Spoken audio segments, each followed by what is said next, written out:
This week, viewers have fruit tree questions.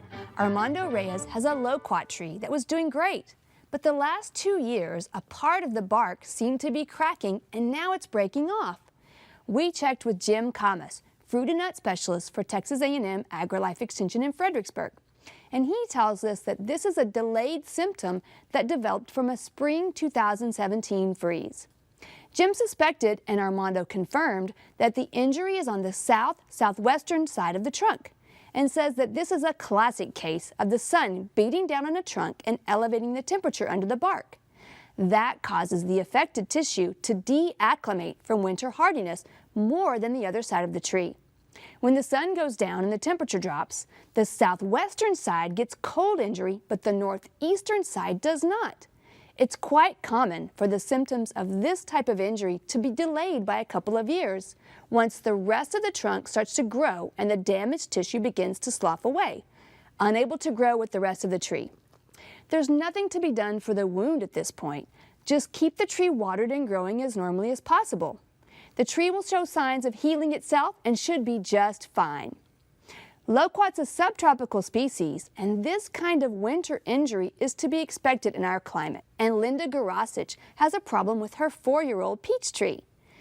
This is the first year the peaches have stayed on the tree, but there's something oozing from them.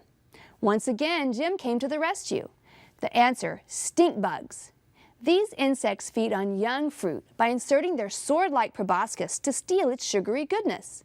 Once they're done, the bugs move along, but the fruit continues to develop. As the plant sends more sugars into the fruit, some of the sap will ooze out of the wound created at the feeding site, which will harden once exposed to air.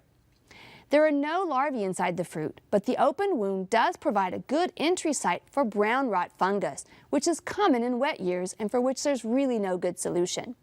Stink bugs are harbored in nearby weeds, so be sure to keep the area around your fruit trees weed-free to minimize infestation. Jim also had the answer about Kristen and Ryan Harvey's 4-year-old grapevine with rotting fruit. This vine looks fine otherwise, and this year it set tons of fruit.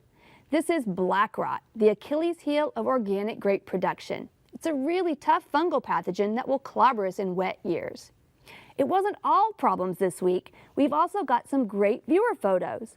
David Mercado lightly pruned his fig trees and got a bonus indoor arrangement. They worked beautifully in tall vases in this charming vignette.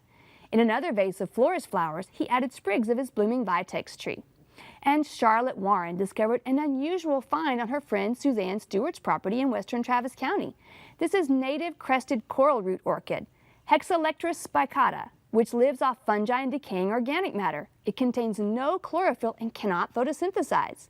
We'd love to hear from you. Click on centraltexasgardener.org to send us your questions, videos, and pictures.